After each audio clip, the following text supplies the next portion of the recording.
My country people, how na day? Now your one and only gist partner be this Adabike, and I don't come again with better story on wetin happened for across the country this week. You know as they do am for here now, no dull moment at all. I dey bring una gist as e dey hot, so you go grab your seat, sit down, carry your popcorn, carry your gist. If na fit farm you dey do, you know wetin you suppose carry. Na no be me go tell you. Sit down, go enter the story proper. And our first story we're going to look into now Juma Jokes. We don't propose to Priscilla Ojo for the second time. Love won't finish that one. Anyways, the musician will be the first time way in the new they proposed to Priscilla Ojo. People they happy with them, they rejoice with them. But some people still they ask, say, nah sure say this love thing not true. Make it for no go end one day. But anyways, we still they wait for Nigeria wedding pictures as usual. Cause hey, we know there's that one joke for this country with this. So anyways, congratulations to them. And the second story they look into na Kasalawi boss for Unizik. A student allegedly attacked one of the lecturer. Tori be said that the lecturer been the waka they go in office, now the students block am for road. After the student block am for a small time, now yawa your gas. Everybody come they wonder, say, wetin the lecturer do the student like that? Where be said the student tear the lecturer clothes, come see bite am join. Anyhow, we dey wait to hear wetin the school management won't talk for this matter. Before we go enter this third story, make una hold una ear well. Oh. You see the 24 hours we will get for this country. We wanna try use 23 hours, fear men. The remaining 1 hour, some fear who no fear men. You know, na Nigerian musician Two-Face. He don't propose another African queen. Because now waiting I hear say he proposed to another African queen. And now say this girl, Natasha Osawuru, say she be Edo State lawmaker.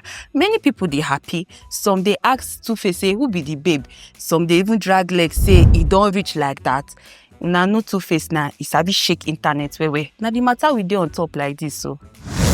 And the fourth story we're going to talk about be saying that Thames don't make another history. And this time around, no be music matter at all, na onto business. She don't be the first African woman where we say don't own parts for Major League Soccer team.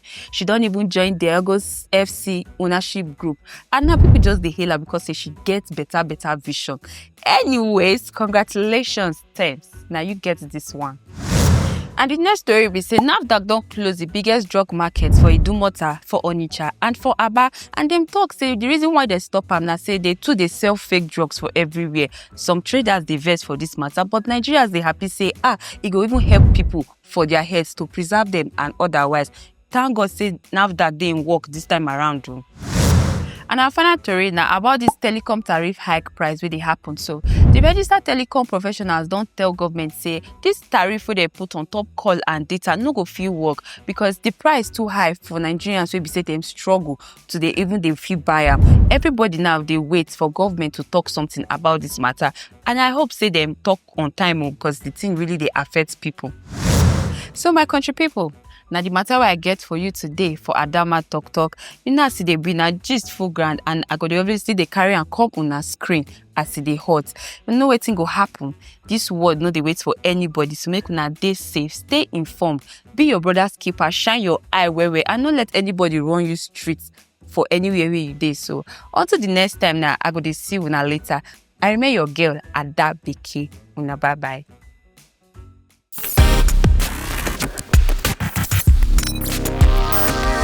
Vibes and Cruise.